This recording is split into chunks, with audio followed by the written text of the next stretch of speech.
From New York, the epicenter of the pandemic, this is Democracy Now! There will be likely a resurgence of COVID-19 this fall. It'll be greatly compounded by the challenges of seasonal influenza. Without better planning, 2020 could be the darkest winter in modern history. 48 U.S. states are partially reopening for business, even as about a dozen states are seeing an uptick in infections. How will the coronavirus pandemic reshape the world? How will the pandemic end? Today, we spend the hour with Yale professor, leading medical historian Frank Snowden, author of Epidemics and Society, From the Black Death to the Present. I would regard COVID-19 as the first great pandemic of globalization. Epidemics are not random aspects. They don't strike societies by chance and at random. They follow channels that we ourselves have created that they are able to exploit. Professor Snowden got caught in Italy during the lockdown and himself contracted COVID-19. He'll talk about how pandemics like revolution, war, and economic crises are key determinants of historic change. All that and more coming up. Welcome to Democracy Now!, democracynow.org, The Quarantine Report. I'm Amy Goodman. There are now over 4.7 million confirmed cases of the coronavirus and more than 315,000 known deaths around the world. Here in the United States, official cases are nearing 1.5 million, with almost 90,000 deaths, representing over a quarter of all fatalities on almost 1/3 of confirmed infections. This despite the U.S. having less than 5% of the world's population. Robert Redfield, head of the Centers for Disease Control and Prevention, tweeted Friday the U.S. is on track to exceed 100,000 coronavirus deaths by June 1st. 48 states are partially reopening this week as health experts continue to warn of the danger of a hasty end to lockdowns. In New York, Governor Andrew Cuomo confirmed Saturday new COVID-19 cases are predominantly coming from people leaving their homes to shop, exercise, or socialize. He also announced New York will join neighboring New Jersey, Connecticut, and Delaware in partially reopening beaches for the upcoming Memorial Day weekend. Meanwhile, in California, Orange County's coronavirus cases continue to mount, with over 4,000 infections reported. A new study published in the journal Health Affairs finds places without any social distancing face 35 times more potential coronavirus infections. COVID-19 cases are on the rise in Texas, with 1,800 new infections reported on Saturday, the single-day highest increase in Texas so far. Governor Greg Abbott started reopening the state in early May, allowing shops, restaurants, movie theaters, malls, museums, and libraries to resume business. He's expected to announce further measures today.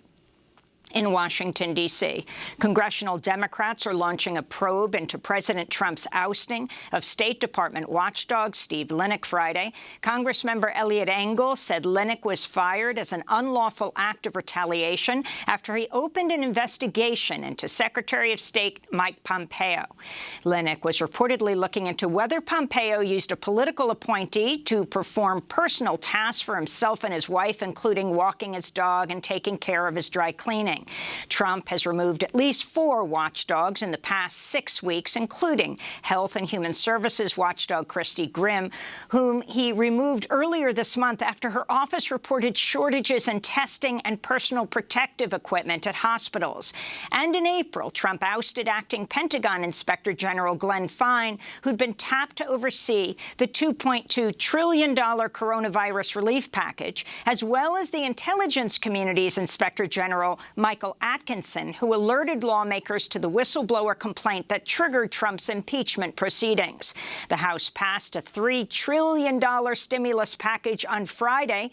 This fourth bill would make testing and treatment of COVID-19 available to anyone who needs it and includes funding for vote by mail, measures to release more vulnerable prisoners, and increase housing protections. But progressives say the bill doesn't go far enough, leaving out key proposals, including the Paycheck Paycheck Guarantee Act and recurring monthly stimulus checks of $2,000, as called for by Senator Bernie Sanders and some Democratic lawmakers. Both Trump and Senate Majority Leader Mitch McConnell have declared the bill dead on arrival.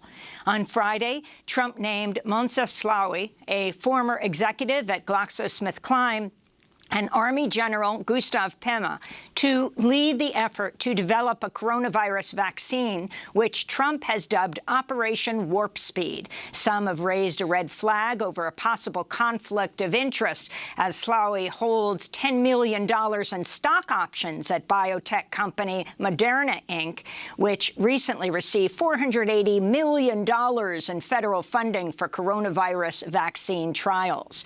White House trade advisor Peter Navarro blamed the Centers for Disease Control Prevention for, quote, letting the country down on testing Sunday. Navarro made the remarks on NBC's Meet the Press. In response, the CDC told CNN, quote, we should remind Mr. Navarro that the CDC is a federal agency, part of the administration. The CDC director is an appointed position, and Dr. Redfield was appointed by President Trump. If there's criticism of the CDC, ultimately Mr. Navarro is being critical of the president, the CDC official said. On Thursday, the White House released a 6-page document outlining basic steps local governments could take to reopen their economies. The document's release came after the White House shelved a more detailed, much more strict 68-page planning document produced by the CDC, requested by White House Coronavirus Task Force Coordinator Dr. Deborah Birx, and leaked to the media last week. President Obama criticized Trump's response to the pandemic during 2 virtual commencement addresses over the weekend. This is Obama speaking Saturday to graduates of 74 historically black colleges and universities. More than anything, this pandemic has finally torn back the curtain on the idea that so many of the folks in charge know what they're doing. A lot of them aren't even pretending to be in charge. In Belgium, medical staff staged a dramatic, silent protest Saturday as Prime Minister Sophie Wilmès made a visit to the Saint-Pierre Hospital in Brussels. Doctors and nurses outside the hospital turned their backs to the street as Wilmès arrived by car. Medical workers are protesting against a move to recruit staff members they say are not qualified to help carry out nursing duties. They are also calling for increased recognition of their work. Belgium has the highest per capita death rate in the world, with just over 9,000 deaths, representing 78 deaths per 100,000 people, though some say the high number could be due to its reporting system, which counts deaths of non-hospitalized people. In the town of Liège, doctors and nurses held a socially distanced flash mob to draw attention to their demands. This is a nurse speaking about the action. This action is a bit to make people here in Belgium aware of the work we do with working conditions, which are not always great, with patients who are not in very good shape. Personally, we are proud to be nurses. Italy, once the hardest-hit European nation, is further easing its lockdown measures. Shops, hair salons, restaurants and bars reopened for business today, though with limitations. Italy will also allow travelers from within Europe to enter without quarantining beginning in June. The Vatican and churches throughout Italy began holding public masses again under new social distancing guidelines. This is the Italian Prime Minister Giuseppe Conte. Stiamo affrontando un rischio calcolato. We are facing a calculated risk. In all conscience, I have to admit it very clearly, that the epidemiological curve could go upwards. Our principles and values stay the same. First of all, the protection of life and the citizens' health. These are non-negotiable principles, but we have to face them in a different way in this second phase. We are facing the risk and we have to accept it, because otherwise we will never get started again. Italy announced just over 150 coronavirus deaths Saturday, the lowest number of daily fatalities in over 2 months. Meanwhile, arrests were made at anti-lockdown protests in Germany, Britain and Poland over the weekend, as demonstrations against government restrictions mount. Spain and Israel also saw anti-lockdown protests over the weekend. In India, the nationwide coronavirus lockdown has been extended for another 2 weeks. Mumbai is feeling the most devastating impacts of the pandemic as the city of 20 million accounts for 20% of India's COVID-19 infections and nearly a quarter of the deaths. Hospitals are overflowing with patients, and social distancing is practically impossible in the city's vast slum districts. India now has over 96,000 confirmed cases and over 3,000 deaths. Japan's economy is officially in recession, as expected to get worse as the coronavirus continues to cause massive disruptions to markets around the world. In other news from Japan, the country's public broadcaster, NHK, has created a viral video showing how quickly coronavirus can spread in a social setting. Experimenters had 10 subjects share a buffet-style meal for a half an hour after one of them secretly painted their hand with an invisible substance that fluoresces when exposed to ultraviolet light. At the end of the experiment, a black light was turned on, revealing the substance had spread to several dishes, the hands of everyone at the table, and 3 of the participants' faces. Brazil saw thousands of new cases of COVID-19 over the weekend, surpassing both Italy and Spain to become the 4th most affected country in the world. On Friday, Brazil's health minister quit after just a few weeks on the job. Nelson Teich gave no reason for his abrupt resignation, but he reportedly refused to support Brazilian President Jair Bolsonaro's promotion of the drug hydroxychloroquine to treat COVID-19 patients. The drug was touted by Bolsonaro's U.S. ally, President Trump, but studies show it confers no benefit on coronavirus patients and has potentially deadly side effects. Last month, Bolsonaro fired his previous health minister for recommending social distancing measures. Bolsonaro continues to dismiss COVID-19 as a little flu, and on Sunday he joined a packed rally of supporters in Brasilia, pulling children out of the crowd for photographs in violation of public health advice. Bolsonaro wore a face mask during Sunday's rally, unlike in other recent public gatherings.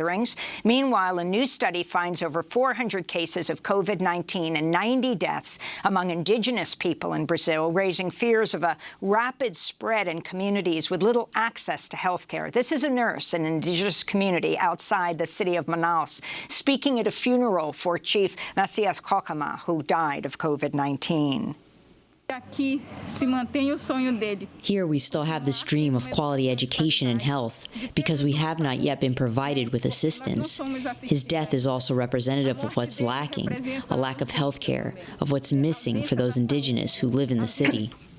In Chile, grave diggers have prepared thousands of burial plots in the capital, Santiago, as Chile recorded a massive spike in coronavirus cases over the last week. Chile's health ministry on Sunday reported the total number of confirmed infections has risen to over 43,700, with a death toll of 450, triggering the government to enforce a mandatory lockdown in Santiago starting this past Friday, affecting 7 million people. In Nicaragua, there are reports of clandestine burials for people who died of severe respiratory issues, prompting fear that the government of Daniel Ortega is hiding the real impact of COVID-19. Kenya has closed its borders with Somalia and Tanzania to stem the spread of coronavirus, as confirmed infections in Kenya are nearing 900, and health officials say they don't have the necessary equipment or medical personnel to cope with the outbreak.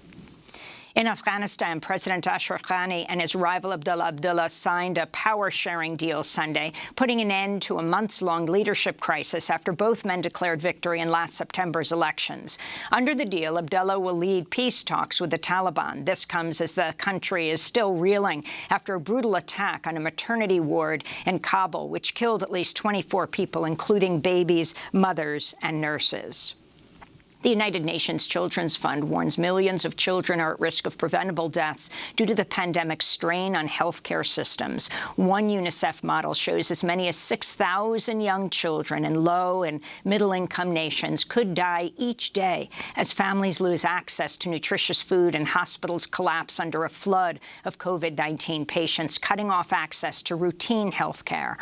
In the United States, new data show a steep drop in reported cases of child abuse, but experts think that conceals a surge of abuse taking place inside the home. With children largely out of sight during the lockdown, there's little opportunity for teachers, coaches, and social workers to report telltale signs of abuse. Israel swore in a new government led by Benjamin Netanyahu and Benny Gantz Sunday after the two former rivals agreed to a power-sharing deal last month. They'll take turns serving 18 months each as prime minister, starting with Netanyahu. Neither man was able to win enough votes to secure the leadership after 3 separate elections over the past year. As he was sworn in, Netanyahu repeated his pledge to further annex the occupied West Bank. Netanyahu is under indictment for corruption, is scheduled to stand trial later this month. In other news from Israel, the Chinese ambassador to Israel, Du Wei, was found dead in his home on Sunday. China is sending a team to investigate, though both Israeli and Chinese authorities say the death is believed to be from natural causes.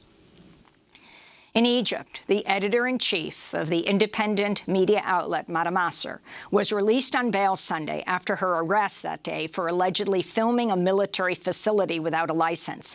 Lena Atala was arrested outside the notorious Torah prison, where she was interviewing Leila Souef, a prominent human rights activist, mother of the jailed pro-democracy activist Alaa Abdel Fattah. Abdel Fattah has spent 35 days on hunger strike, demanding family visits and access to his lawyer amidst the coronavirus pandemic. In climate news, atmospheric carbon dioxide levels have reached their highest level in human history and continue to climb despite a modest decrease in carbon emissions due to the pandemic. With huge swaths of the world's economy on lockdown, global emissions are expected to decline this year by a record 8%. But climate scientists say that's not nearly enough to flatten the so-called Keeling curve of carbon dioxide levels, now at about 415 parts per million. 2020 is on track to be the hottest year ever recorded, beating out 2016. French police have arrested a man long accused of helping to finance the 1994 Rwandan genocide, in which over 800,000 people were killed. 84-year-old Felicien Kabuga was arrested in a raid near Paris Saturday. In 1997, he was indicted for war crimes, including genocide and crimes against humanity. And the legendary book agent and housing activist Francis Golden has died at the age of 96. In 1951, at the age of 27, Golden ran for New York State Senate on the American Labor Party slate, headed by W.E.B. Du Bois. She later helped preserve the Lower East Side of Manhattan by organizing to stop Robert Moses's plan to bulldoze 12 blocks of the neighborhood in the name of so-called urban renewal.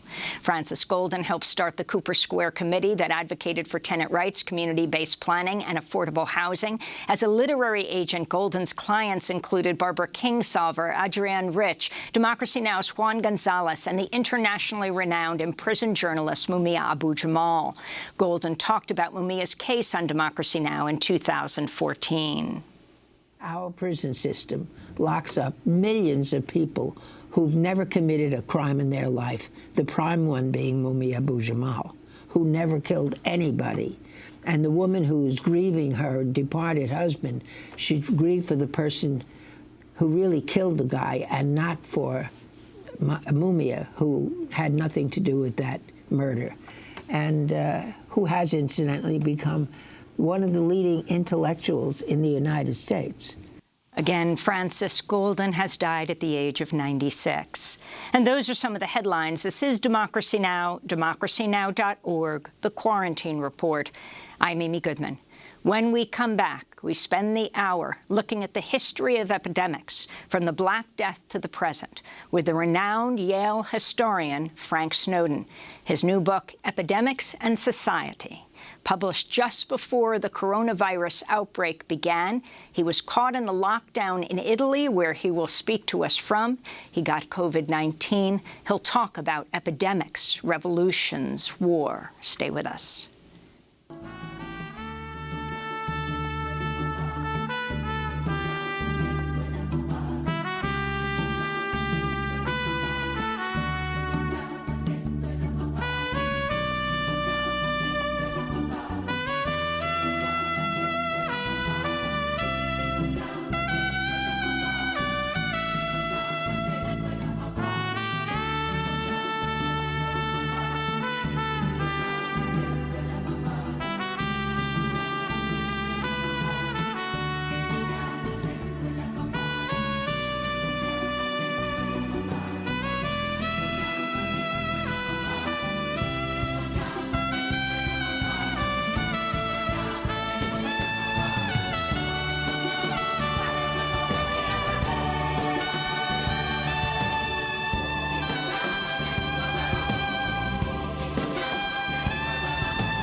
Quarantine trumpeter Alberto Anguissa playing Circle of Life for his neighbors in Italy.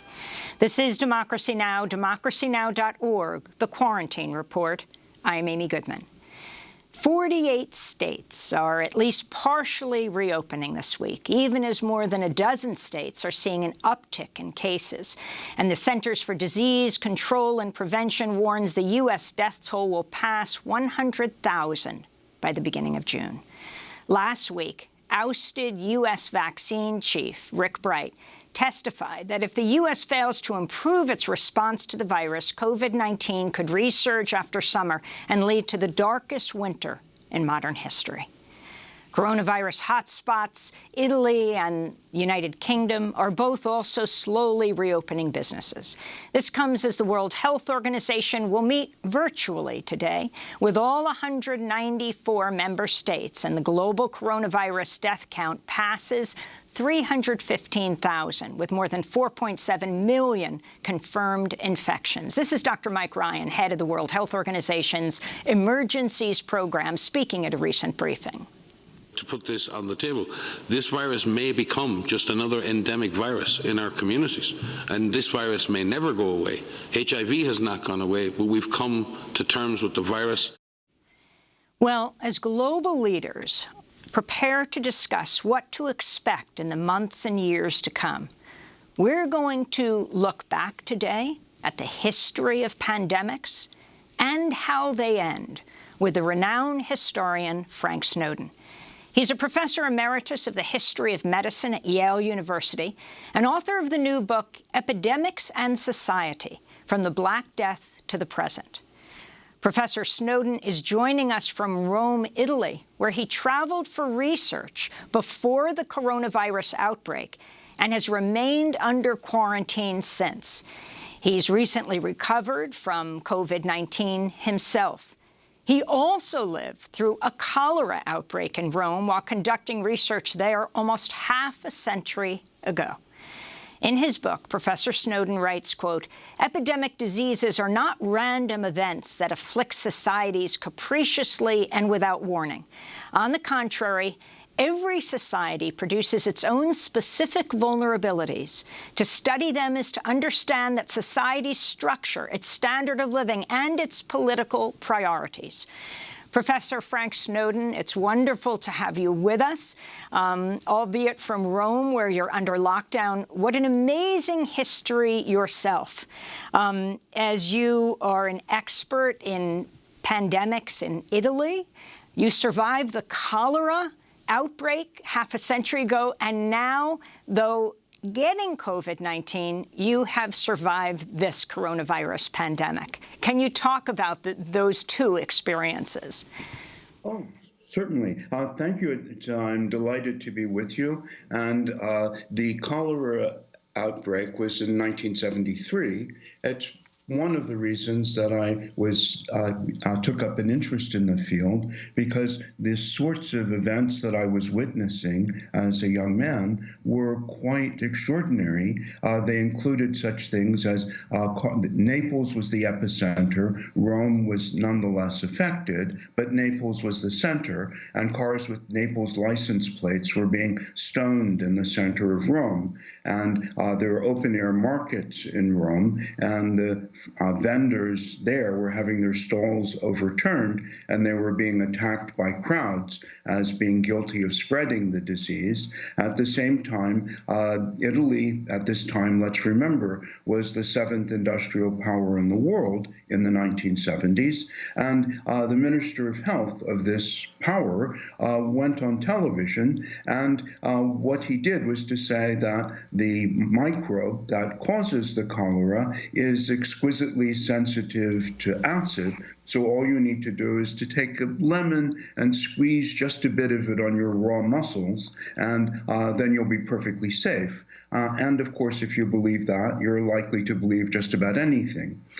And so was this sort of event that caught my attention. And later on, when I was studying something else entirely, there was a cholera outbreak in Italy. And I began thinking in my studies that actually this showed more conclusively what values were in Italy and Italian society, what living standards were, and so on, than any other kind of work that I might do. And so I moved into studying the history of epidemic diseases, and I've been doing that alongside an interest in modern Italian history, those two things ever since. So that's the cholera story. With the coronavirus story is that I finished a book, my book that you mentioned kindly, in October. It was published then, and I had been quite concerned about the possibility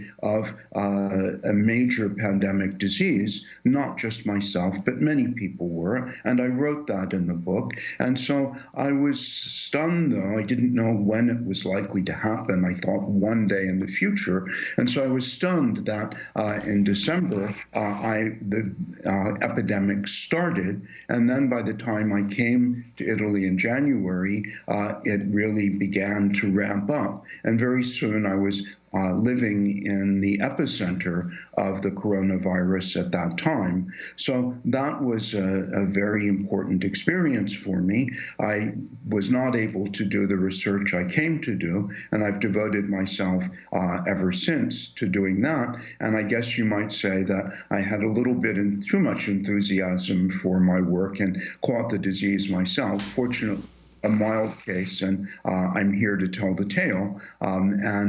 So I was lucky in that regard. But I certainly have had a close look at this event, this series of events in Italy, and I've been reading intensively about it and talking to people about it around the world. And our condolences on the death of your sister just a few weeks ago. Oh, aren't you kind? Yes, that was not a result of coronavirus, but yes, and I wasn't able to go back, and that's, another part of the times we're living in. I mean, your family history is so fascinating. Your father, the first African-American envoy to Italy in the 1950s, he goes on to write Blacks in Antiquity and Before Color Prejudice, and your connection all of these years to studying Italy. Until now, you are locked down there for months. Can you talk about the comparison of the lockdown there and what you're viewing, your country here, the United States? You joked about, not really joked, but talked about lemon as a cure. Do you see comparisons to the President of the United States, President Trump, telling people to inject themselves with disinfectants?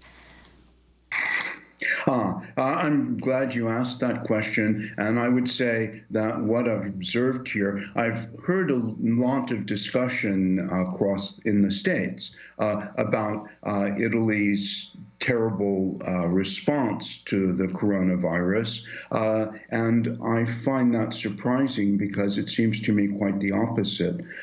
First thing has to do with compliance. And there, I think a lot has to do with the messaging. That is to say that in this country, you have a single health authority, and it acted quickly and responsibly, and it imposed social distancing, and as it did so, there wasn't a cacophony of noise from a president speaking differently from his advisors, differently from the governments of 50 states, from local school boards, local mayors, different members of Congress. No, there was one policy, it was announced, it was explained very clearly to the population that until we have a vaccine, that we have exactly one weapon to deal with this emergency, and that's social distancing. And therefore, if Italians were told, if we Italians want to save our country, we have to do it together. We're all in the same boat. This is the only means available to save the country, to save our families, to protect our communities, to protect ourselves.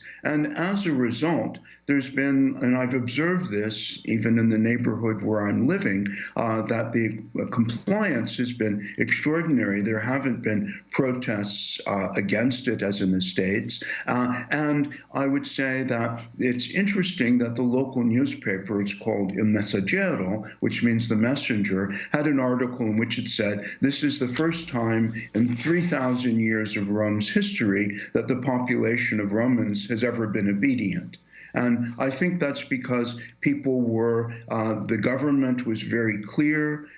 Vans went through the neighborhoods. There were posters everywhere. The regulations were explained to everyone. They were very severe, more severe than in the States. But people were justifiably afraid. The government explained why this was a danger, and people were afraid, and they wanted to do something. I myself heard the kinds of conversations that people had when they were waiting outside grocery stores, were wearing their masks, and they were conversing with each other and saying things like, I wonder if this was like the way it was during World War II. Is this maybe the way it was during the Blitz in London, that everyone is in this together? It's a terrible sacrifice, but this is what we have to do. This was the attitude that I observed, and that now that I'm able to go outside again, the last few days, I've observed on the streets again that this compliance is continuing.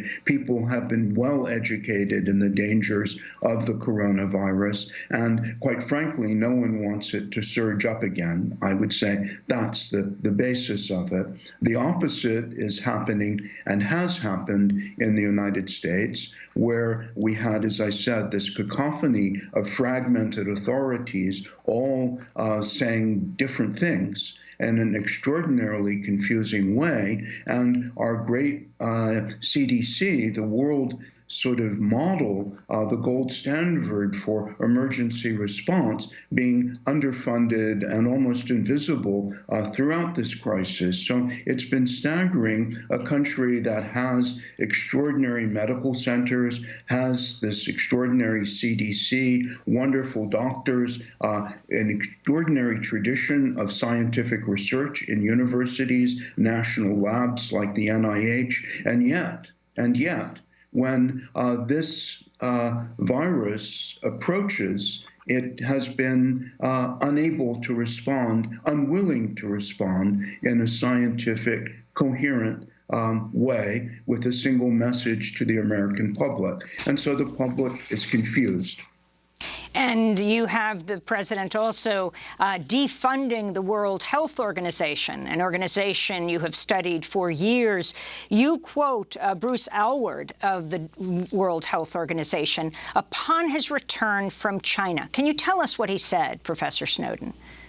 Yes, he said that China has had a model response, and the world will soon realize that it owes China a debt of gratitude for the long window of opportunity it provided by delaying the further onset of this virus, which gave the world a chance to prepare to meet it.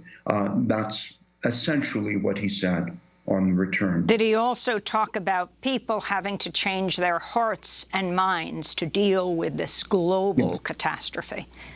Yes, that was the second thing he said.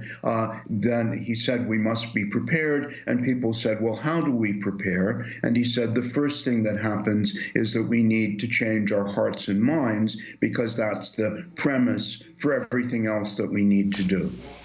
Professor Frank Snowden, you have long studied epidemics, and I was wondering if in the brief time we have together, though we do have the whole show, if you can go back in time to the bubonic plague and very briefly talk about the Black Death caused by a bacteria, then move on to smallpox, how it wiped out indigenous people from Haiti to the United States and its connection to this caused by a virus, its connection to colonization, to colonialism. Start with the Black Death. Oh, absolutely. The Black Death reached Western Europe in 1347. It broke out first in the city of Messina in Sicily and spread through the whole continent. And it lasted until in Western Europe The story to the east is rather different, but in Western Europe, the last case was once again in Messina in 1734. So that makes, unless I have my math wrong, 400 years in which it ravaged Europe and killed extraordinary numbers of people. Now, this is a disease that's spread by fleas, also and they're carried by rats. It's also can be spread through the air in the pulmonary form, and it's extraordinarily lethal. It's something like 50% of those who get the disease from being bitten by fleas perish. If nowadays we have antibiotics, but at the time of the Black Death, we didn't, of course, and so 50% of those afflicted died, and the pneumonic version of the disease is 100% lethal. Even today, it's almost 100% lethal. And so this is an extraordinarily dangerous disease. Its symptoms are also extremely powerful, painful, and dehumanizing, and patients die in agony. And it strikes very quickly, and so people can also be struck down in public. And so this becomes a terrifying public spectacle as people collapse in the streets. So, Professor Snowden, the people suffered from what, buboes, these massive inflammations of the lymph nodes? Yes, that's as the disease spreads from the flea bite to the lymph node, there's a massive inflammation, and you have a swelling, let us say, in your thigh or under your armpit or in your neck. That's maybe the size of an orange, a large navel orange under your skin. And it was said to be so painful that people even jumped into in London, into the Thames, into the Arno in Florence to escape from the agony of this terrible pain they were suffering. But there were other symptoms as well, terrible fevers and also hallucinations as people, it has neurological effects. That's part of the dehumanizing side of it. There are these skin discolorations. There are many symptoms, and it's a entirely dreadful and horrible disease. It still exists, by the way. There are people who think that it's just a medieval disease. No, there are something like 3,000 people around the world who die of bubonic plague every year, and a trickle in the United States, in the Southwest in particular, where there is a reservoir of it. So it's still there. You knew a woman in Arizona who had bubonic plague?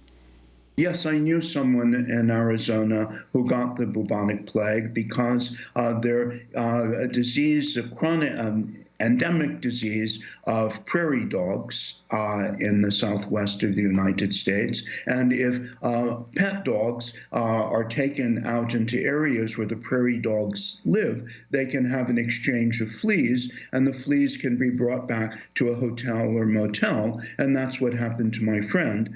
There were contaminated fleas in the room where she slept, and therefore she survived, but was a victim of bubonic plague in the 21st century. Professor Snowden, you talk about the bubonic plague, the responses to it being quarantine, the sanitary cordons, mass surveillance, and other forms of state power. And I also want to follow that through with these pandemics, is you have you also are a scholar of fascism and the direction countries can go when such a crisis happens.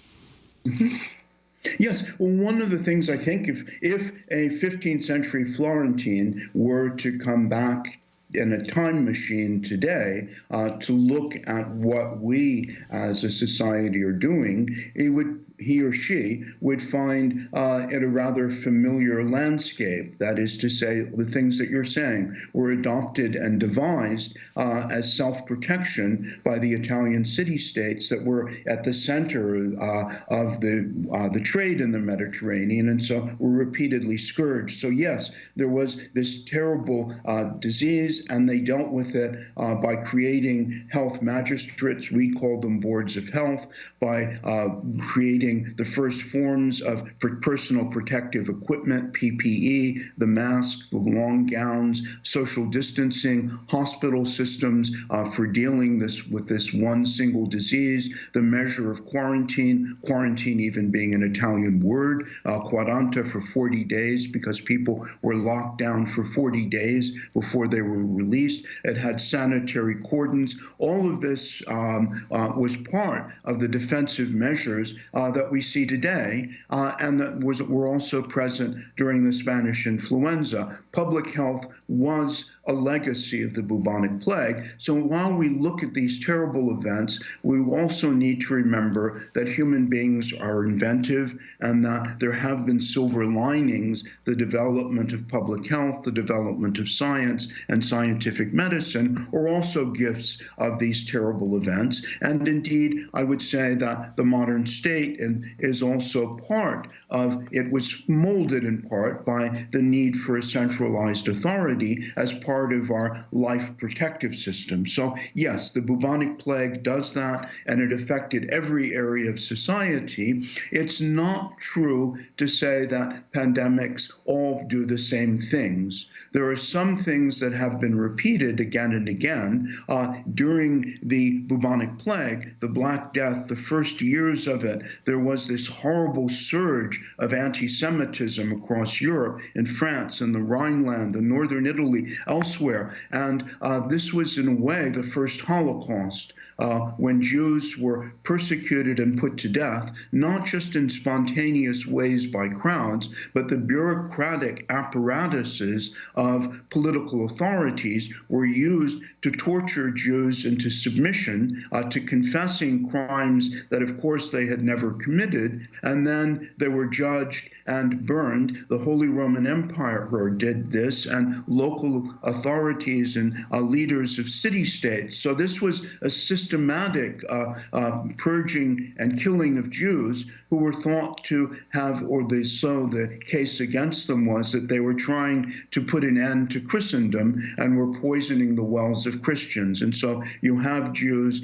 tortured, broken on the wheel, burned alive, run through by the sword, and so on. So this xenophobia is this blame, scapegoating. We see that today with the coronavirus. It's something that can happen, has repeatedly happened, with the idea that this is a Chinese disease. It's a foreign disease, we're told, and therefore shutting borders against Chinamen. And we see that Chinese Americans, children being attacked on schools, Chinese Americans afraid to ride alone on the New York subway and arranging to travel in groups so they won't do that. This is part of a long-term legacy of these diseases, and we see it in Europe as well. Chinatowns were deserted long before the coronavirus actually arrived, and the right-wing nationalist politicians of Europe have been using that, saying it's been imported by immigrants.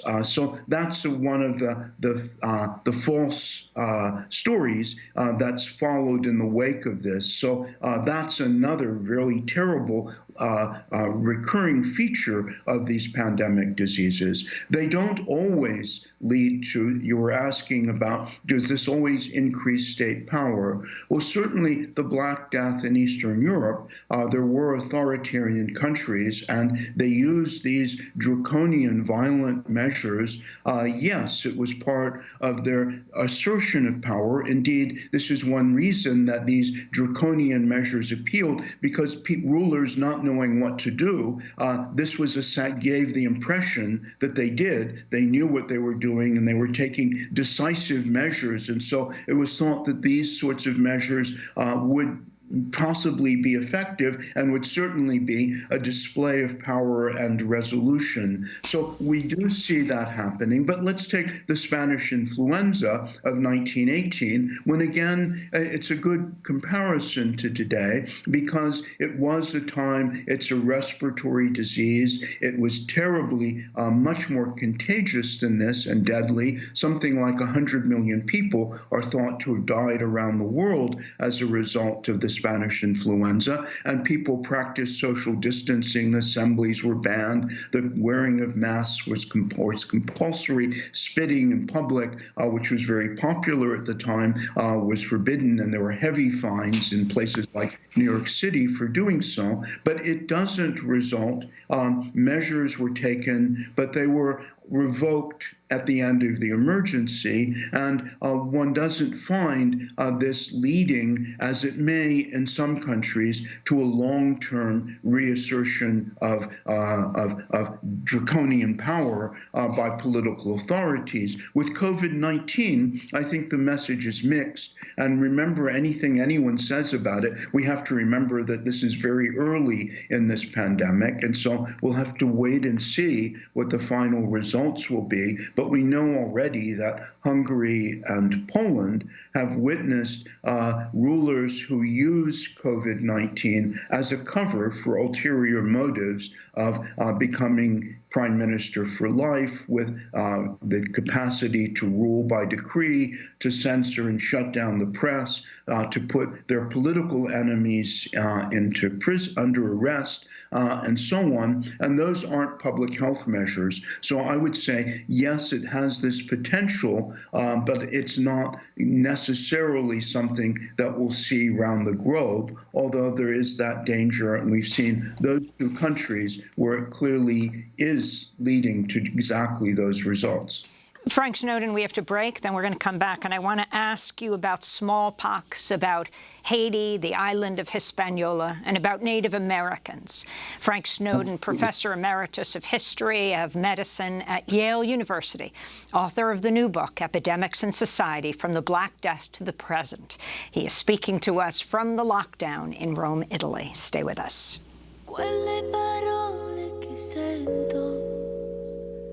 Cercano dentro di me, mi fa morire cantando, mi fa morire cantando, è la mia vita che ascolto, mi fa morire, e lo sa.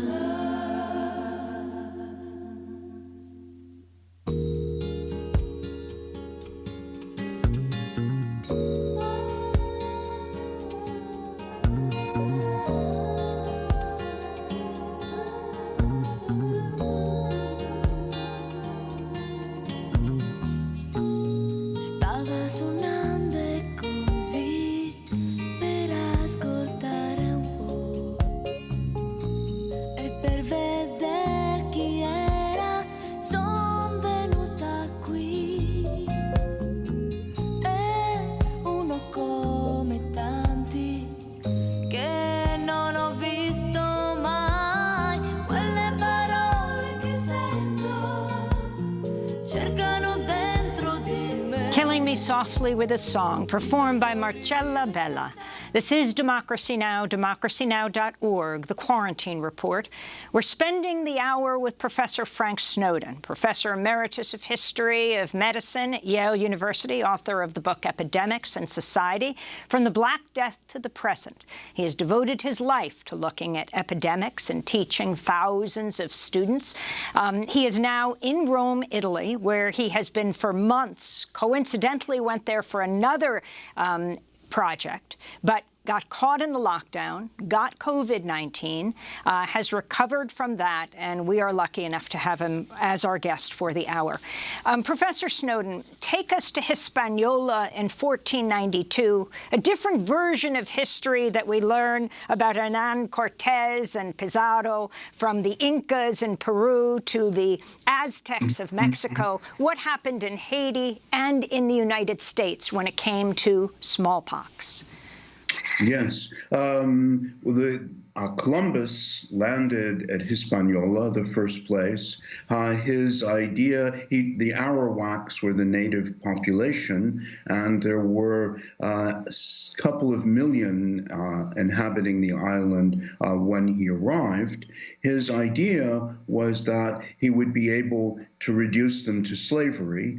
He wrote about how friendly the Arawaks were and how welcoming to him, his ships, and his men. But I'm afraid that the hospitality wasn't reciprocal. And Columbus's view was this was a money-making expedition, and here it would be wonderful to have the native population as minds and slaves and minds to cultivate the fields. The problem was that there was a differential mortality. This has come to be called the Columbian Exchange. That is to say that native populations in the New World didn't have the same history of exposure to various diseases and therefore not the same herd immunity to them. The most dramatic example is smallpox. Measles was another. That is to say that Native Americans had never experienced those diseases. Columbus and his men, on the other hand, had, because it was rife in Europe. And so unintentionally, for the most part, the Arawaks simply died off as they were exposed to these new diseases, smallpox and measles. And by 15, 20 years later, there were just a couple thousand left. And it was at this time that in Hispaniola, there was the beginning, this is one of the reasons for the beginning of the African slave trade. The native population of the United States died from these diseases. And so the Europeans turned instead to importing people from Africa because they shared many of the same bacterial histories and therefore immunities, and could survive being enslaved in the Caribbean and then in the New World and North America and also in South America. So we get the beginning of the slave trade in part as a result to this differential immunity. This then, on the wider scale of the New World, this was something that was devastated the native population when the Spaniards, the British, the French came. The native population contracted their diseases and just was destroyed. This destroyed the Inca and Aztec empires. In fact, they were so devastated that they lost their religion. They thought the white man had much more powerful gods than they did. And so this drove the missionary and conversion experience as well and cleared the land for European settlers across the whole of the continent. This was a tremendous impact of smallpox disease, called a virgin soil disease, because the population had never experienced it and had no herd immunity. There's an irony that we can see. Let's go back to Hispaniola, that is now the island divided between Haiti and the Dominican Republic. And let's talk about Haiti. It was Saint-Domingue at the time, by the 18th century, certainly. And let's remember that the French, this is now an island that had become, extraordinarily enough to think, the wealthiest colony in the world, the jewel of the French Empire, and that is because of its sugar plantations. And the sugar was exported to Europe and was the foundation of French wealth in this period. And slaves are continuing to be imported throughout the 18th century at breakneck speed to cultivate the fields. of sugarcane. During the French Revolution, French power was neutralized. The attitude of the French revolutionaries towards slavery was entirely different, and you get this upsurge of the slaves with the greatest slave revolt in history, led by the Haitian Spartacus, Toussaint Louverture, and the colony was functionally operating under Toussaint Louverture's control and was independent of France. Napoleon, there was regime change, however, and by 1799, and Napoleon comes to power, and by 1803, he's thinking that he wishes to put an end to this rebellion, to restore the Haitian rebels, to re-enslave them, and to restore the colony to being this economic warehouse for France. So he sends a tremendous armada led by a general who was married to his sister, Pauline, and it was something like 60,000 troops and sailors who were sent to the former Hispaniola, now Saint-Domingue, to crush the revolt. Once again, we see a difference in immunity to disease that proved decisive. That is to say that yellow fever was something to which the African slaves had a differential immunity, whereas Europeans had no immunity. They had no history of experience with yellow fever. And so what happens is that the French soldiers in Saint-Domingue begin to die at a rapid rate of a terrible epidemic of yellow fever that sweeps through the Caribbean and especially through Saint-Domingue.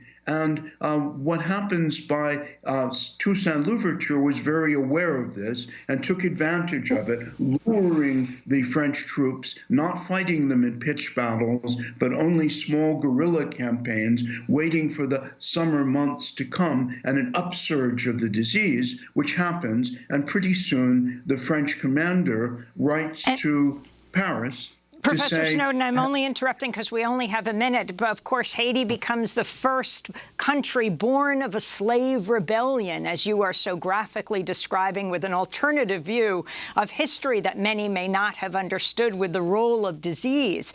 But in this last minute we have, I wanted to ask you about how pandemics end and what you think will happen now.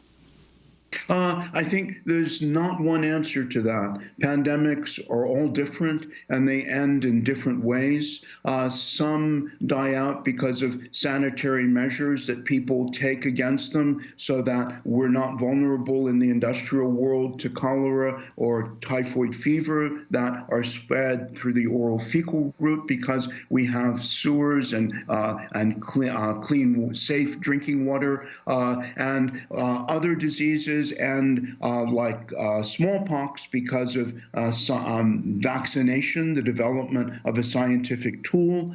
So it really depends. Some diseases are not very good candidates for vaccines. And I would say that with COVID-19, I'm sure that we will develop a vaccine, but I also fear that it may not be it won't be the magic bullet that people believe, that it will put this behind us, because the sort of features you want are for an ideal candidate like smallpox, a vaccine that doesn't have an animal reservoir, so it can't return to us. A vaccine is an ideal candidate if in nature it produces a robust immunity in the human body, so people having once had it are totally immune for life. That doesn't seem to be the case with COVID-19. So I expect it to become long-term with us. We're going to have to learn to live with this disease. It's probably going to become an endemic disease, and so we're going to have to adjust. We're going to have to leave it there, and I want to thank you so much, Professor Frank Snowden, Professor Emeritus of History at Medicine at Yale University, author of the new book, Epidemics in Society, From the Black Death to the Present. I'm Amy Goodman. Stay safe.